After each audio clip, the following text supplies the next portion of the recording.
শিশু এবং নারীদের ব্যাপারে বিশেষ খেয়াল রাখবেন। শিশুদের রমাদানের ব্যাপারে উৎসাহ দেন, তাদের প্রস্তুতি নেওয়ান, তাদেরকে রোজা রাখতে দিবেন। আমার ভাইয়েরা এবং বোনেরা, পর্দার আড়ালে মায়েদেরকে বলবো, চাপাই নবাবগঞ্জের মায়েরা, একদিন দুই দিন না খেয়ে থাকলে আপনার ছেলে মেয়ে মারা যাবে না। ওদেরকে উৎসাহিত করেন, ওদের ছোট্ট যারা রাখতে দেন, বলেন যে বাবা সকাল থেকে দুপুর পর্যন্ত না খেয়ে থাকলে তোমার অর্ধেক রোজা, এরকম 2 দিন অর্ধেক মিলে তোমার 1 রোজা। এরকম আমি কত রোজা রাখছি ছোটবেলায়, কোনো হিসাবই নাই। আমার দাদি বলতো সকাল থেকে না খেয়ে দুপুর 12টা পর্যন্ত রাখলে নাকি অর্ধেক হয়, এরপরের দিন অর্ধেক, 2 অর্ধেক মিলে 1 রোজা।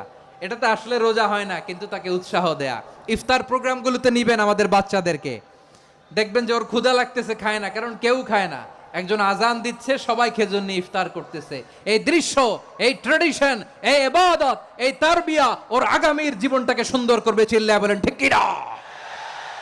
এভাবে আগামীর প্রজন্মকে আমাদের গড়তে হবে।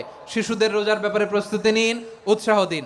আর নারীদেরকে কষ্ট দিবেন না। সারা দিন পেঁয়াজু, আলুর চপ, বেগুনি, পাকোড়া, ছোলা, মুড়ি, শরবত, রুয়াবজা আছে না নাই, বানাতে বানাতে আমাদের বোনেরা কাহিল হয়ে যায়, আর তারাবি পড়তে পারে না, ইবাদত করতে পারে না।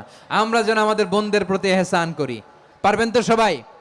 বর্জনীয় 1 নাম্বার, বিলম্বে ইফতার করবেন না কখনো। 1 নাম্বার, দেরি করে ইফতার করা নিষিদ্ধ। ইহুদিরা দেরি করে ইফতার করে। লা ইয়াজালুন নাসু আলা খাইরিন মা আজ্জালুল ফিতরা। বিশ্বনবী বলেছেন, এই উম্মত যতদিন আগে আগে ইফতার করবে, এই উম্মতের কপাল থেকে কল্যাণ কেউ ছিনিয়ে নিতে পারবে না। চিল্লায় বলেন ঠিক কি না? আজানের জন্য বসে থাকবেন না, সময় দেখবেন। স্থানীয় সময় যখন সূর্যাস্ত হওয়া মাত্রই বিসমিল্লাহ, খেজুর খেয়ে ফেলবো। পারবেন তো?